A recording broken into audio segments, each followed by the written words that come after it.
he obviously didn't want anyone to know he was inquiring of them again, the wise men.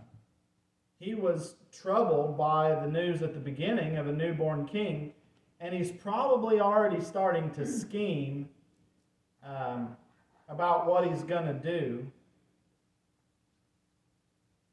You know, just prior to calling them, he's probably thinking, oh, okay, this is how I can find out where he's at, so I can worship him.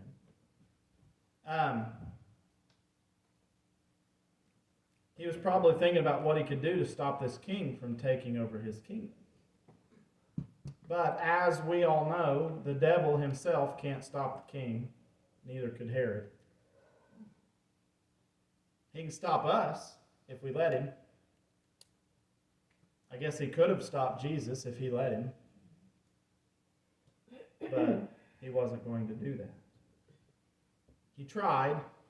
Verse 8 says, he sent them to Bethlehem and said, go and search carefully for the young child, and when you have found him, bring back word to me that I may come and worship him also. So it's my opinion that he was troubled, Herod was troubled by the initial news the wise men had brought. And remember, it said all Jerusalem knew it, and they were troubled too. I think these wise men, if they really were wise, they saw right through Herod's scheme to find and kill Jesus. What king wants to go worship another king that doesn't need to, and that is potentially going to take his kingdom away, which is what he must have thought. So it just doesn't happen that way. Verse 9 says, when they heard the king, they departed. After he had given his instruction, they departed, and behold, the star which they had seen in the east, it went before them till it came and stood over where the young child was. So this is just further proof that that star was from God. That this wasn't just a, some people believe that this was some kind of meteor thing, or that, this planet and this planet did this, and it caused this thing about that time, and so that must have been what the wise men saw. Well, I don't know how God did it. He doesn't tell us, but I know God did it. God led them to Herod. Then after they did what God needed them to do, all of this is in God's plan. It may not be what he wants. He didn't want the babies to be killed, but this is how it had to happen. So, God leads them with the star to Jerusalem, to Herod. Then God leads them from Herod to Bethlehem, right exactly where Jesus is. So it shows us that this was a sign from God for these wise men. That they see the same star, and it leads them right to where Jesus is. Oh, I forgot to bring the other book in here. Will you go get that Black Life of Christ book? It's right here on my shelf.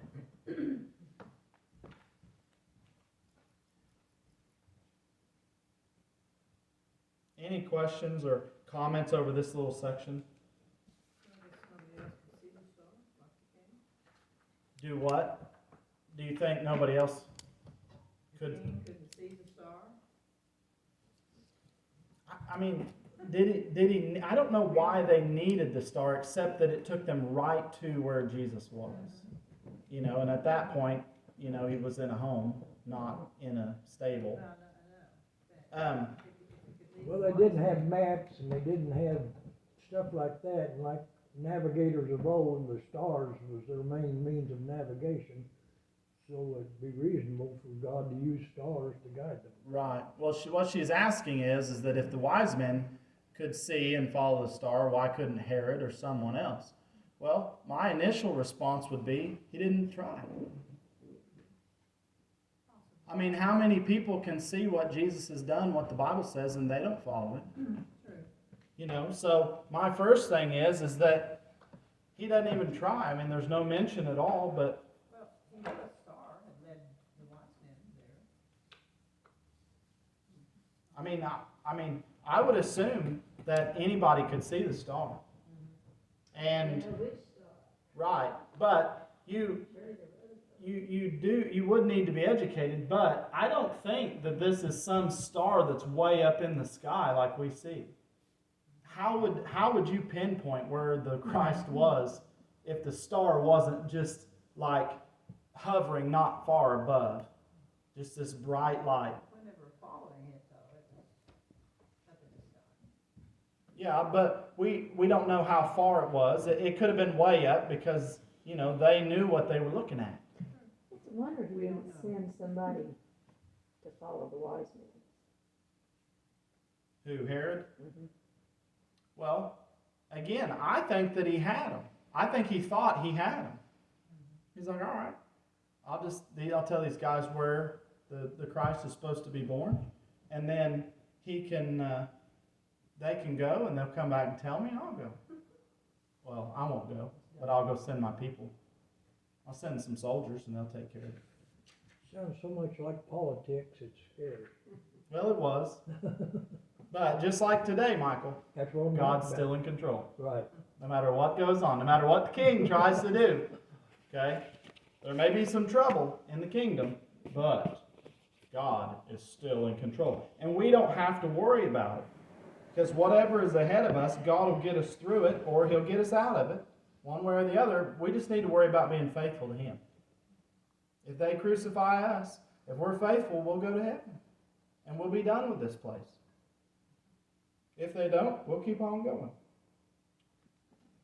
Okay, so I want to read about the wise men in this book. This book's awesome. Studies in the Life of Christ. From George Fall gave it to me. He didn't do it. R.C. Foster did. This is what it says. The Magi, or wise men, were probably Persian, Chaldean, a priestly class who would interpret dreams and were soothsayers. We already said that part, didn't we? Mm-hmm. The star, that's what I want to read about. Many attempts have been made to explain the star on a natural basis. Kepler figured out that there was a conjunction of the planets Jupiter and Saturn in 747 AUC. The planets Mars being added to the constellation in 748 AUG. Kent notes that the Egyptian papyrus roll has been discovered, which gives the position of the planets from 17 BC to AD 10. On the basis of this, Oefle figures that the conjunction of Jupiter and Saturn occurred between April 15th and December 27th of 6 BC. It is supposed that this rare phenomenon must have caused a great deal of excitement in the ancient world. All of this very interesting, but does not explain at all the New Testament account. For Matthew represents the star as miraculous in character. Lo, the star which they saw in the east went before them till it came and stood over where the young child lay. It is argued that Josephus would have recorded this wonderful phenomenon if it had been a miraculous moving star. He does say that a star of marvelous brilliance appeared over Jerusalem at the time of its destruction.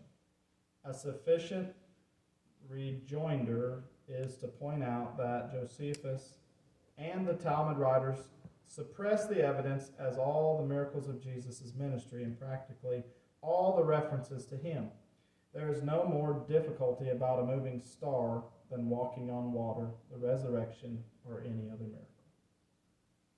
So there's no reason whatsoever to doubt this miraculous sign from God. It wasn't a natural group of planets aligning with one another or another planet being added to the constellation or whatever.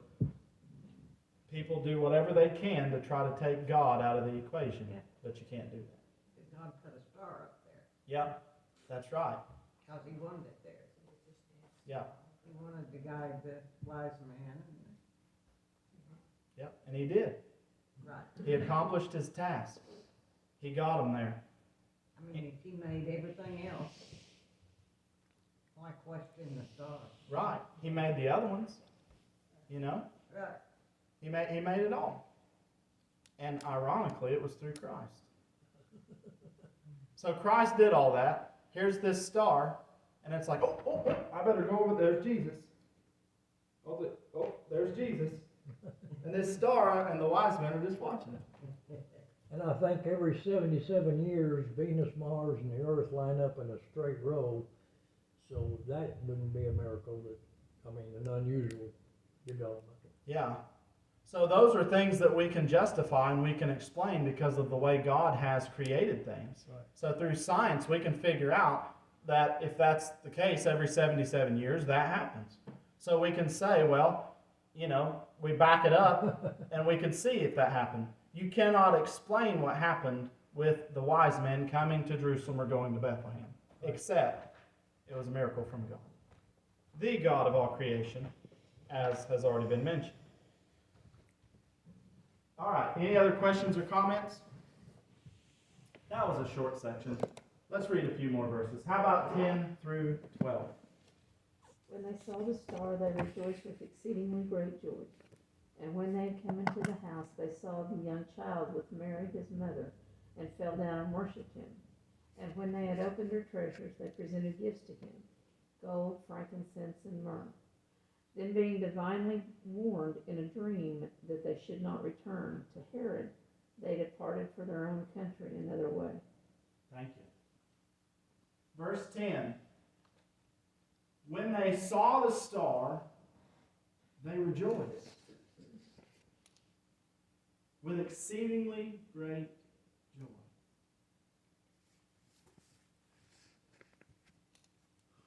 When they saw the star, they rejoiced with exceedingly great joy. When's the last time we did that? Seen a bright star? Rejoiced with exceedingly great joy. Don't do it right now, you'll probably scare everybody. 11, verse 11. And when they had come into the house, they saw the young child with Mary his mother, and fell down and worshipped him. And when they had opened their treasures, they presented gifts to him, gold, frankincense, and myrrh.